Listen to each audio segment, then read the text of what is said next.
হিন্দু মুসলমান এক হয়ে জাতীয় পতাকা হাতে নিয়ে দেশের সেনাবাহিনীর জওয়ানদের প্রতি শ্রদ্ধা জানালেন।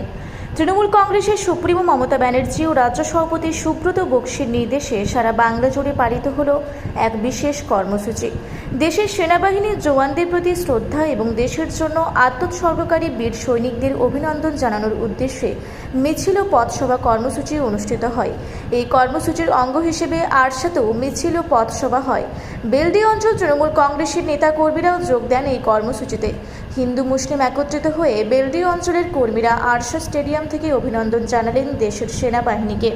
মিছিলে অংশগ্রহণকারীরা শহীদ বীর জওয়ানদের প্রতি শ্রদ্ধা জানান এবং দেশের সুরক্ষায় নিয়োজিত সকল সৈনিকদের অভিনন্দন জানান।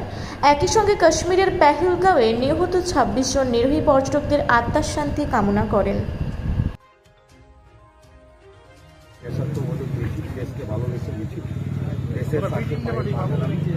আমাদের দেশকে যারা ভালোবাসেন, দেশের যারা আমরা সৈনিক, তাদের আমাদের এতেও আছে সবার উপরে আমার দেশ, দেশের সাথে আমিও আছি।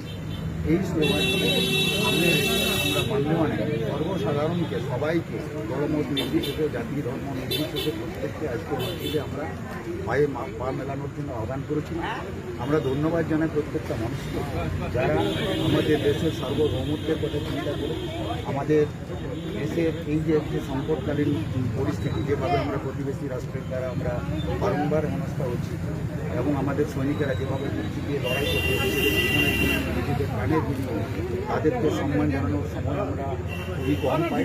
এইভাবে সমস্ত মানুষ একসঙ্গে আজকে পায়ে পা মিলিয়ে যেভাবে দেশকে ভালোবেসে দেশের সৈনিকদের যেভাবে আমরা সম্মান জানাতে পেরেছি, আমরা যেভাবে যারা মারা গেছেন, শহীদ হয়েছেন, দেশের জন্য যারা আত্মোৎসর্গ করেছেন, তাদের প্রত্যেকের আত্মার প্রতি শান্তি জানাই আর তাদের পরিবারের প্রতি সংবেদনা জানাই। এইটুকু বলে, এবং যারা আজকে দেশকে ভালোবেসে, দেশের সৈনিককে ভালোবেসে, দেশের ঐতিহ্যকে সম্মান করে, সার্বভৌমত্বকে ভালোবেসে যারা আজকে দেশকে ভালোবেসেছে, তাদের প্রত্যেককে সবাইকে যথাযথ স্থানে সম্মান আজকের মিছিল করে সত্যি মনে হচ্ছে, গর্ব মনে হচ্ছে। রাজনীতি হয়, রাজনীতির বিষয়ে দেশ থাকে। বান্দোয়ান থেকে দিব্যেন্দু মাহাতোর রিপোর্ট, রূপসী বাংলা মিডিয়া।